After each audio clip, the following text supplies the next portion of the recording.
नमस्कार, फिर पैसा बोलता है, मैं आपका स्वागत है, मैं आनंद श्रीनिवासन। आज हमारे लिए बहुत अच्छे दिन थी। हर दिन तो अच्छा होता ही जा रहा है। कल भी 200 पॉइंट गिरने के बाद ही मार्केट ऊपर उठी, लेकिन आज ओपनिंग ही नेगेटिव थी, उधर से मार्केट गिरना शुरू हो गई। जब एक समय मार्केट लगभग 200 पॉइंट नीचे थी, वहां से रिकवरी होके -57 टू 60 पॉइंट्स में क्लोज हुई। अभी तक क्लोजिंग पक्का नहीं किया गया। क्लोजिंग एक सिर्फ एक नंबर है। मैं अनेक बार आपको बोल चुका हूँ कि जो भी नंबर है इंडेक्स का, वो मैनिपुलेटेड है। ऐसे कई महारथी हैं निफ्टी में 25% नीचे हैं अपने ऑल टाइम हाई से। सिर्फ इंडेक्स को पब्लिक सेक्टर स्टॉक्स की रूप से मैनेज करके इंडेक्स को ऊपर रख रहे हैं। एशियन पेंट्स, इंडसइंड बैंक जो बाहर गए हैं, टाटा मोटर, ट्विंस, इन जैसे बड़े स्टॉक्स, ट्रेंट, अनेक ऐसे स्टॉक्स हैं जो 52 वीक से लगभग 30-40% नीचे हैं। एशियन पेंट्स 30% नीचे है। और एक जमाने में जो 1000 रुपया के ऊपर ट्रेड हो रहा था, एचडीएफसी बैंक आज 930 पे है। तो ओवरऑल मार्केट बहुत वीक है। आज एल भी 4% गिरी। इस फॉल में अगर आप इंडेक्स को इधर ही रख रहे हैं, तो कोई इंडेक्स को मैनेज कर रहा है या प्रेशर में कर रहा है। ये बहुत दिन के लिए नहीं चलेगा, क्योंकि फॉरेन इंस्टीट्यूशनल इन्वेस्टर्स पैसा को बाहर लेके जा रहे हैं।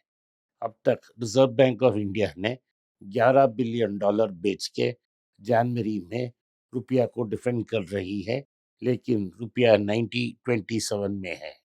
ओवरऑल इंटरनेशनल मार्केट अनस्टेबल है। भारत में और 25% की टैक्स लग गई है। ये ईरानियन टैक्स है। 56% ऑलरेडी टैक्स है। उसके ऊपर 25% लगेगी।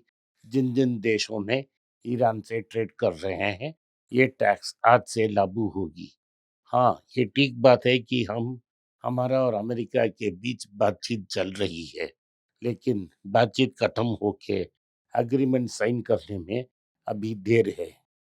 आज तक कोई न्यूज़ नहीं आया है कि एक ठोस एग्रीमेंट ये हो गया है। तो लेकिन ट्रम्प ने तो सीधा कह दिया है, जो भी ईरान से ट्रेड करता है उस पर 25% की और टैक्स लग सकता है। भारत ईरानियन क्रूड खरीदता है। भारत ईरान को अनेक सामग्री भेजता है। तो हम पर डेफिनेटली ये टैक्स लागू होगा। और ये भी सच है कि सेनेट में ये बिल इंट्रोड्यूस हो जाएगा। जो भी रशिया के साथ टाई अप कर रहा है, उन पर 500% की टैरिफ। इस सब समय के बीच जेरोम पोल पर डोनाल्ड ट्रंप ने हमला बोल दिया है, और पहली बार जेरोम पोल भी वापस पुशबैक कर रहे हैं। जो पिछले फेड गवर्नर्स थे, जैसा Ben Bernanke, Alan Greenspan, Janet Yellen और फॉर्मर ट्रेजरी सेक्रेटरीज, सब ट्रंप को अपोज कर रहे हैं। एक प्रोमिनेंट रिपब्लिकन सेनेटर ने, जो बैंकिंग कमेटी में बैठते हैं, उन्होंने भी सीधा बोल दिया है कि वो ट्रंप की अपोज करेंगे और फेड की इंडिपेंडेंस को डिफेंड करेंगे। इन सब के बीच में आज ये सीधा बात है सर, डॉलर प्रेशर में है, यूएस ट्रेशरीज प्रेशर में है, स्टॉक्स प्रेशर में है, और भारत की स्टॉक्स जूझ रहे हैं। यही सच्ची बात है। और इसके कारण मार्केट में हमारा पटाखे लिस्ट में अनेक ऐसे स्टॉक्स हैं जो बहुत चीप चल रहे हैं। आप इसे एक दो की रेंज में कंसीडर कर सकते हैं। आज की मुख्य खबर में पहला हम गूगल को देखते हैं। गूगल और वॉलमार्ट ने मिलकर गूगल की इकोसिस्टम में ही वॉलमार्ट से गुड्स ऑर्डर करने का एक प्रोग्राम बना दी है। दूसरी बात है, एप्पल ने सिरी में जेमिनी की एआई को यूज करने की वादा कर चुकी है, और $1 बिलियन सालाना पेमेंट की बात भी की है।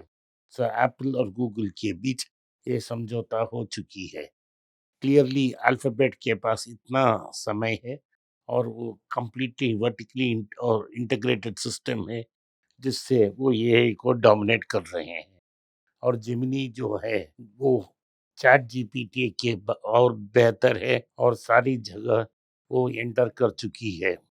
तो आज अल्फाबेट पहले बार 4 ट्रिलियन पार कर चुकी है और अमेरिका की नंबर 2 मोस्ट वैल्यूएबल फर्म बन चुकी है। आज जापान में बड़ा रैली है। हमने 2 साल पहले कहा था कि जापान बाउंस बैक करेगा और ये आज रिकॉर्ड तक पहुंच गई है, क्योंकि Japanese prime minister iron lady वापस एक स्नैप इलेक्शन कॉल करने वाले हैं और वो कॉन्फिडेंट हैं उनको एक मेजॉरिटी मिल जाएगी। इसके कारण ये नीचे जा रही है, जापानी स्टॉक मार्केट ऊपर जा रही है। तो हमारे लिए ये बहुत अच्छे दिन हैं। आज मणप्पुरम में 5% की इजाफा हुआ है। ये न्यूज़ पक्की हो गई है कि बेन कैपिटल की जो इन्वेस्टमेंट है उसको जो रेगुलेटरी अप्रूवल मिलना था वो मिल जाएगा। इसके कारण आज 307 तक पहुंच गई है। आज फार्मा स्टॉक्स में बहुत बड़ा प्रेशर था और इस प्रेशर के कारण बहुत बड़ा करेक्शन मिल चुका है। हमें रेड्डी, ज़ाइडस लाइफ साइंसेस और नैटको फार्मा को कंसीडर करने के लिए एक बेहतरीन मौका मिला। कल एचसीएल और टीसीएस का रिजल्ट आया था। ये अच्छा रिजल्ट नहीं था। टीसीएस में 5% की प्रॉफिट कम हुई है, लेकिन ये कम प्रॉफिट 2 वन टाइम चार्ज के कारण हुआ है। ये एक जो नौकरी को छोड़ के जा रहे हैं 12,000 लोग, उनकी ग्रेच्युइटी और लीव पे के कारण, और दूसरी अमेरिका में एक सेटलमेंट के कारण, इन 2 कारण के कारण ही ये 14% की फॉल है। ये दोनों वन टाइम पेमेंट है। अगर हम इसको ऐड करते हैं तो प्रॉफिट हो जाता, माइल्डली ग्रोथ इन प्रॉफिट हो सकता है।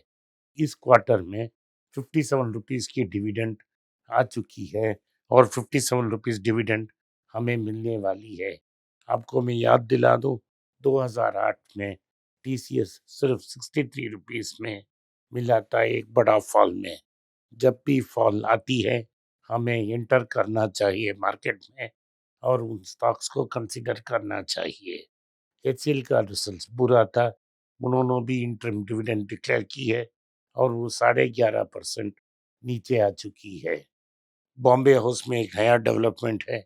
सर दौराबजी टाटा की ट्रस्ट में ऑलरेडी प्रवेश कर चुके हैं नेविल टाटा, जो न्यूल टाटा के बेटे हैं। आज ये प्रस्ताव बाहर आ गया है। जब ट्रस्ट मीटिंग अगले हफ्ते हफ्ते होगा, नेविल टाटा को ऑफिशियली ट्रस्टी के रूप में प्रपोज किया जाएगा और वो एंटर कर चुके हैं। तो उनकी ग्रेट ग्रैंडफादर की ट्रस्ट में रतन टाटा की सौतेले भाई की बेटे नेविल टाटा एंटर हो जाएंगे। ये भी मुख्य खबर हमको मिल गया है। भारत ये गोल्ड ईटीएफ में पिछली बार 10,000 करोड़ रुपया की इनफ्लो आई थी। अब दुनिया में 6th लार्जेस्ट कंट्री हो गई है। गोल्ड ईटीएफ में जो पैसा रखा है, हर महीने अगर $1 बिलियन की ऊपर पैसा गोल्ड ईटीएफ में आ रहा है, तो बात सीधा है कि हमारे भारत के लोग ना भी सोने को डायरेक्टली इंपोर्ट करते हैं, गोल्ड ईटीएफ में भी पैसा डाल रहे हैं। जो पैसा अभी जा रहा है, पैसा अंदर आ रही है, वो साफ इंडिकेशन है कि गोल्ड की रुचि भारतीयों के पास ज़्यादा है और गोल्ड का सेल्स बरकरार रखेगा। रिलायंस ने अमेरिका से बातचीत शुरू कर दी है। कहा है उनको भी एक शेयर ऑफ वेनेजुएलियन ऑयल चाहिए। वेनेजुएलियन ऑयल 100 करोड़ है और रिलायंस के पास ये साधन है कि वो 100 करोड़ को रिफाइन कर पेट्रोल और डीजल निकाल सकते हैं। इसके लिए कॉम्प्लिकेटेड रिफाइनरी चाहिए और उनके पास ये साधन है। ओला तो ये राइडिंग ऐप में फेल हो गया है। अब स्कूटर भी नहीं बिक रहे हैं। वो मोटरसाइकिल और कार की कोई बात ही नहीं कर रहे हैं। अब एक नए बिजनेस की बात कर रहे हैं, होम बैटरीज की। अगर आप ग्राहक हैं तो ओला को अवॉइड करें। आज के लिए इतना ही। आपने इस पॉडकास्ट को सुना, इसके लिए मैं आपका आभारी हूँ। हो सके तो वीडियो को लाइक कीजिए, चैनल को सब्सक्राइब कीजिए और बेल नोटिफिकेशन दबाएं। इस वीडियो को अपने दोस्त और रिश्तेदार के पास भेजें और उन्हें देखने की आग्रह करें। नमस्कार, धन्यवाद, जय हिंद। नीचे एक ईमेल स्क्रॉल हो रहा है, इसका ईमेल एड्रेस है पैसा बोलता है .np@gmail.com। अगर आप मुझसे संपर्क करना चाहते हैं, तो इस ईमेल में मेल भेजें, मेरी टीम आपसे बात करेगी। फिर से बता रहा हूँ मैं, पैसा बोलता है .np@gmail.com। इसमें आप मेल भेज सकते हो, मेरा टीम आपसे संपर्क करेगा।